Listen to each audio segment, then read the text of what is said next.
Good morning on this Sunday, March 19th, and welcome to the Georgia Gang. Governor Brian Kemp says he's made good on a campaign promise to return money to Georgia taxpayers. Georgia lawmakers debate the issue of health care for transgender youths. And Stacey Abrams takes a job with an environmental organization that wants to ban gas stoves. Melita, Phil, Theron, and Martha are all here. The debate and discussion begin right now. From the Fox 5 studios, the Georgia Gang starts now. An almost $1 billion rebate passed this week for Georgia taxpayers as Governor Kemp claimed victory on another campaign promise. This mid-year budget includes a lot of benefits for hard-working Georgians, but I'm most thankful that it delivers on the promises I made last year to the people of our great state, and it's geared to help them fight through 40-year high inflation. Governor Kemp says he's proud to fulfill a campaign promise of sending money back to Georgia taxpayers. He already signed his plan for a $950 million property tax rebate into law. Another measure gives income tax filers another $1 billion in tax refunds. Now, people who don't owe state income taxes, including many retirees, won't receive the income tax rebate. Some Democrats said state money could have been better spent granting larger rebates to people who earn wages too low to pay much in taxes. Melita, to you first this week, your thoughts on these tax rebates? Well, it certainly does fulfill his campaign promise, as he said, and there are many Democrats who do have suggestions about how this money might have been better spent. And certainly we need to remember that there was a lot of federal money that came into Georgia, which has led to this $6.6 billion budget surplus. Martha, Georgia's rainy day account is now fully funded. A lot of measures got more money for education, raises for state employees. What do you think about this budget? It's so funny. It seems like no matter how much we spend, the number keeps coming back the same. $6.5 billion. We spent this money. It's still $6.5 billion, which is great. Look, I love watching my Democrat friends twist around and try to say they're against people getting their money back. It is so much fun to watch because nobody is against this. Everybody wants more, and it's fun to watch. So, look, it's a good thing he kept his promises, and we got plenty of money to keep all the other promises, my friend. Theron, are you against giving money back? No. But I look. But. No, listen. The fact that, to Melita's point, the state definitely is in a good position financially because of a lot of tough choices that were made. But also, you cannot neglect the fact that we got a lot of money from the federal government, and President Biden and others and the senators and the congressional delegations have been working hard to do so. I am going to praise the governor for giving more money for teachers. I still think that there's a lot more we can do for education. I've been saying on this show, you should look at some of the problems we're having. We need a better workforce. They need to get more money. But I do agree with senators, and state house members who said, look, we have the surplus. Let's look at things that we can do around health care, creating, more middle class, higher wage jobs. And so this is definitely a big win for the governor, but I do support my Democratic colleagues for wanting the governor to look at other ways that we can try to stimulate the economy. Phil, economic times are good right now, but we know that can change. So what do you think about the governor's priorities here? Well, I do think I partially agree with both Martha and Theron. I think that it's a good thing that it is the people's money that they're getting back. And yes, I think we need to focus on workforce development and some of these other things, and education. Although, Lori, I think you could argue, I think we're in a recession now, or a light recession. I think things are going to get worse under the Biden administration. So let's do this now, and we've got a rainy day fund for what happens in the future. All right, well, we'll move on. So what does the Southeast Georgia Soapbox Derby have in common with sports betting? Well, that depends on who you ask. A surprise move by some Georgia senators who revived a measure to legalize sports betting by tacking it onto a bill involving the naming of the official Soapbox Derby. Theron, were you surprised by this move? Well, you've been hearing at the Capitol for the last week. It all started with Speaker John Burns when he was interviewed at the Atlanta Press Club event by Lisa Ram, and when he said, look, last time I checked, the session is 40 days. So that was the first indicator. Then the second indicator, our good friend, you're a good friend most of the time, and my good friend some of the time until he gets a little too far right. But, Chairman Brandon Beach, you can just see him running around the Capitol and sort of making, deals, and then boom, Lori, out of nowhere, and I know Phil and Martha are going to get more details about what went into this decision, language was tacked on to a bill that was in a committee that was being discussed. And so it's clear that Lieutenant Governor Burt Jones wants this to happen.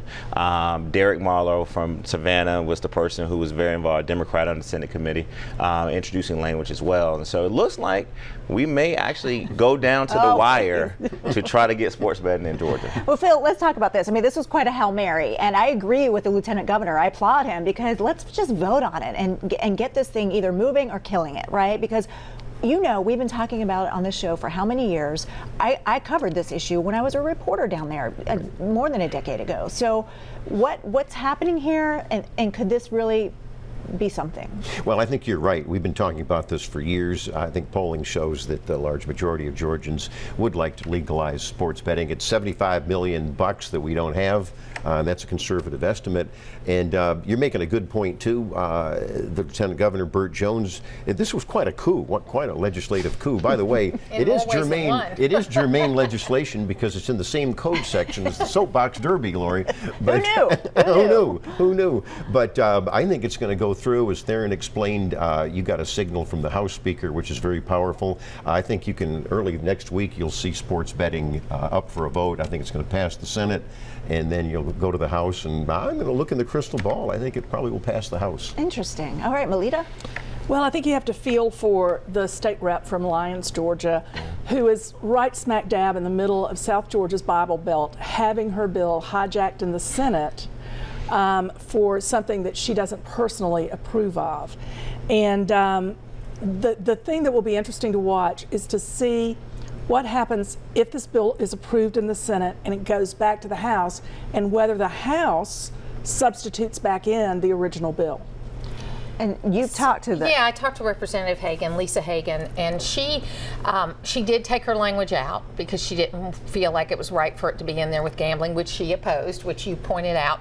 And I do think it's so interesting because they didn't have the votes prior to crossover day. Okay, so what kind of wrangling is going? You talk about Brandon Beach running around. What kind of wrangling is going on to get those last votes on the Republican side? Quite frankly, Phil, because that's where the problem is the more Christian conservative voters that are going to oppose this are more likely to be Republican. So it's going to be some work. Well, there are deals that are worked out. This happens every session. No, I'm saying I'm not. But they didn't have the against votes. it. I'm just saying they didn't have the votes. That's right. But the Lieutenant Governor did meet with the state representative the day before. There was no surprise and all of that. So I think, I don't know what deals were made, but you're right. No, I'm not talking about deals with her. They did get the votes. Well, they did get the votes. No, I'm not talking about deals for her. In the committee, they got the votes. I'm talking about on the floor, they have not had the votes. And so there's going to be some wrangling going on among Christian conservatives who are more likely to be Republican. Theron. Well, one thing I want to point out is the measure was introduced by State Senator Derek Marlowe from Savannah, right? And so a Democrat. What has got to be debated also, I'll let y'all figure out what the Republicans are talking about. Democrats are going to stand their ground when it comes to needs-based scholarship. Where is this money going? It is going to help rural areas as well. That's what I was going to mention. What the difference between the House and Senate versions too, Melita? Well, I think it's interesting that the Lieutenant Governor calls sports betting a bucket of money we walk past every year. So that should tell you a lot about where it may be headed, at least in the Senate. And it's going for Hope, the popular Hope Scholarship. All right, we'll be discussing more on that too. Coming up, the Georgia House takes up the issue of transgender care for kids. We'll discuss after the break.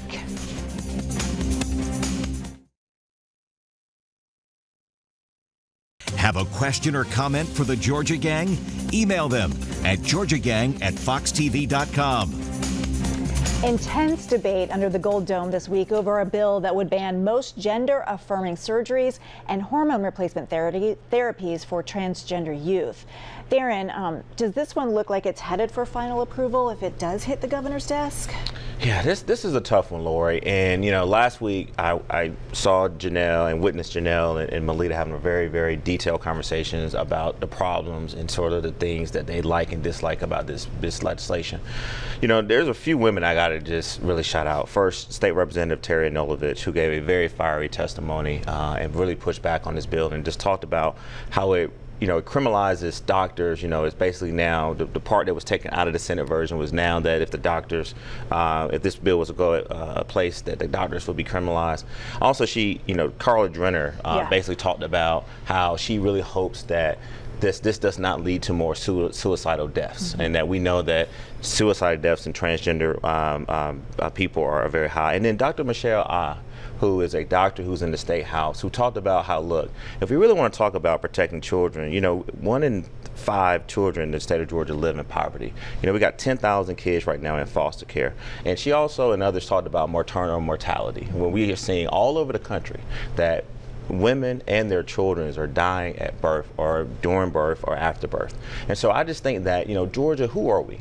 Do we really want to, again, enter into a very social issue that I believe the Republicans are throwing at their Republican bases on red meat? But I do think that this is about choice. And I think that the doctor, the child, and the parent should have the opportunity to make a choice about what they want to do, whether you support it or not. To me, the biggest issue with this bill is that it's criminalizing doctors, it's not protecting children, and it's eliminating the choice between the doctor, the family, and that child. Well, and Martha, I want to talk about Representative Carla Drenner, because she did make an impassioned plea to the kids she says will be negatively impacted by this bill, telling them not to lose hope, don't give up, and please don't kill yourself. Well, the problem is the studies that have been done have not been done over long periods of time. So there are as many studies showing there are more suicides after the transition as there are before the transition. So we don't know what the cause is of that. And as far as doctors, parents, and children, Democrats are fine with excluding parents from a decision for a girl to have an abortion. But they think that parents should be the final say here. They've got to be more consistent, okay? Here's the deal here. There is no situation, with the exception if you have the BRCA gene and you might decide to have an elective mastectomy because of that, where you take out healthy organs because somebody wants to do that for whatever reason. And there's no going back from that. So it is not unreasonable. I've talked to my Democratic friends, my progressive friends, my conservative friends, and you know what's interesting, and maybe it's our age, but it's like 18 is not unreasonable for something like that, because you cannot go back. Once you have had that permanent surgery, you cannot go back. Melita, why is it unreasonable at 18? I just feel like that the parents, the doctors, the medical team of therapists also who are part of these decisions need to have the leeway to do what is best for the child. And I think that Republicans are operating from perhaps a mistaken impression about the popularity of this measure. There's a new Patankin Research Strategies poll which says that 2/3 of the likely November 2024 Georgia voters oppose SB 140. And the strong opposition to the bill, 58%, outnumbers strong support for the bill, 18%, nearly 3-to-1. So the opposition is bipartisan. It's from all over the state. And so Republicans thinking that they're playing to their base might be mistaken. Leadership is doing what's right. I think when you're talking about protecting the children, I think that's the key issue. I don't know how that poll was worded, and of course that's very important. But let's take an 8 or 9-year-old. I mean, I wanted to be a fireman, when I was 8 or 9, and children change their minds. And I think Martha made some very good points here. I think that. The parent has to have the ultimate control, and there's a movement going on, a political movement, and I think that, and there are 2 bills. One bill would criminalize the doctors, the other one wouldn't. I don't know which one will pass, but I'm going to guess again that one of them will pass. We'll be watching and discussing. Well, on to the Hope Scholarship, because a few weeks ago, Governor Kemp received a lot of praise from Democrats and Republicans when his budget included funding 100% of tuition for the students who qualify. But Phil, now the House is saying not so fast. What's happening here? Well, I think that they want to protect the Zell Miller scholarships with that the 5% of that money, and I can understand the House position, and that is a very good scholarship. It's popular. We have the money now, as we were just discussing a little while ago, and I am sympathetic to doing the 100% funding, and I wish we could do it. That's what the governor wants, and so I think. Martha, to your point, I think there's horse trading going on right now. Yeah, we should do it, honestly. I mean, that's the way it was up until just a few years ago. The Zell Miller Scholarship is a fairly new part of this. So I hope the horse trading goes on, Phil, because I think it's the right thing to fully fund it. And Theron, I always point out that Stacey Abrams, this is her big issue that she's been pushing for. She's been doing a great job at the Capitol this session, really talking about Hope Scholarship. And I think, look, we know that we're losing very talented students who want to stay in Georgia and to go to school here. And I just think that we need to do everything we can, if it's fully 100%, to make sure that those students who are eligible for a Hope Scholarship, that want to actually go to college, technical schools, 2-year schools, have the availability to get these resources. And I just think that, we're known around the country for having a Hope Scholarship program that many states have tried to model. I want to move on to one other controversial issue at the state capitol. Should Georgia allow heavier trucks on the roads? Well, most trucks are limited to 80,000 pounds. The House narrowly agreed to increase the load limit to 90,000 pounds. Melita, did you expect so much debate on this one, and talk about the controversy here? There's always debate about truck weight limits, because when the weight limits increase, then businesses can put more on a truck, have fewer trucks, have fewer trips. But the mother of one of the Georgia Southern nursing students who was killed in that very bad tragedy in 2015 has been taking her case to the legislature. And I want to commend the Republican Representative Darlene Taylor of Thomasville, who spoke out in opposition to this bill. She reminded her colleagues that Georgia has the 4th highest rate in the nation for carrier fatalities. And she said, are we going for number 1? What price are we willing to pay to carry a few more logs or a few more bales of cotton on a truck? We're better than that. Phil, what do you think about those comments? That is a tough one. I usually have an opinion on everything, but that is a tough one. I know Commissioner Russell McMurray of the Department of Transportation has taken a stand on that, and the legislature surprisingly didn't go along with him on that. I think that's a good argument, though. I know we need to get more supplies out, and we have supply chain problems, but it's going to create more problems with the infrastructure and damage it, and I don't know if it's the right idea to go with the heavier. Martha?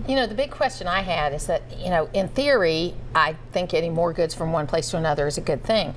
But we're now encouraging electric cars, which are about twice the weight of a regular car, and they're going to be on the roads. If we're going to have heavier trucks, then I would like to talk to Russell McMurray about how all this extra weight is going to affect roads, not just the trucks, but the fact that electric cars, I think the battery is 3,500 pounds, which is about twice the weight of an average car. All right, we'll leave it there, folks. Coming up, former Democratic gubernatorial candidate Stacey Abrams gets a new position at an environmental, y'all keep chuckling, at an environmental advocacy group. We'll discuss, and you won't want to miss it, next. Join the discussion on the Georgia Gang Facebook page and watch past episodes on the Georgia Gang YouTube channel. Former gubernatorial candidate Stacey Abrams has announced she will be joining the environmental advocacy group Rewiring America.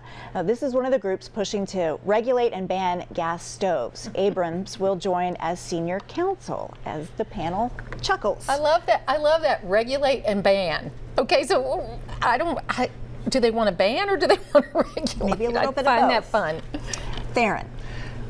I think that as a person who grew up on gas stoves, right? My grandmother and my mother still prefers a gas stove. Yeah, me too. I use a gas stove. But, newsflash to our listeners and viewers, no one is coming to take your gas stoves, right? I think that's not what this organization is about. But what they are about, because I did a little research on them, is that, she's coming in as senior counsel for this new group, and they're saying that almost 13% of the current childhood asthma in the U.S. is attributed to gas stoves. And so this is just going to be a robust conversation about how can we make sure that people live in their houses more safely, and I think that you're going to start seeing a lot of people kind of entering this conversation. But I think that, look, this is something that obviously Stacey Abrams is passionate about. She's going to be a great probably spokesperson for this group, and we know that she does have the ability to convey a message and to basically be able to get people, very passionate about it. A losing message, I might add. But this goes back to what the hard left wants to do, and that is to really get rid of our fossil fuel industry. They don't like natural gas, and the Biden administration knows this would never pass through Congress, and so does Stacey Abrams in that matter. So they're trying to do it through executive fiat, and you're going to see already regulations being done to try to limit this. And so it's another insane left-wing thing that I'm not surprised at all that Stacey's on board. Melita. Well, her role as senior counsel, that leaves a lot of room for how deeply involved she will be. But we do, as Theron says, know that she is an effective salesperson, and she is trusted by many, and so she will be an effective messenger. And I do know that the asthma aspect of these new studies about gas logs, gas stoves in homes is very concerning to young parents. Martha? But the deeper she goes down this lobbyist hole, with all due respect to anyone here, the farther away she gets for running for office. I mean, that's just the way it is. It's very difficult to come back. So you're not running for office anytime soon, Well, right? I'm not ruling it out, but I think there are some good lobbyists out there that can lobby I on some didn't good say the issues. lobbyists are bad, but also But I'm as far registered. as being passionate for the issue, No. I think it's more the paycheck than the passion.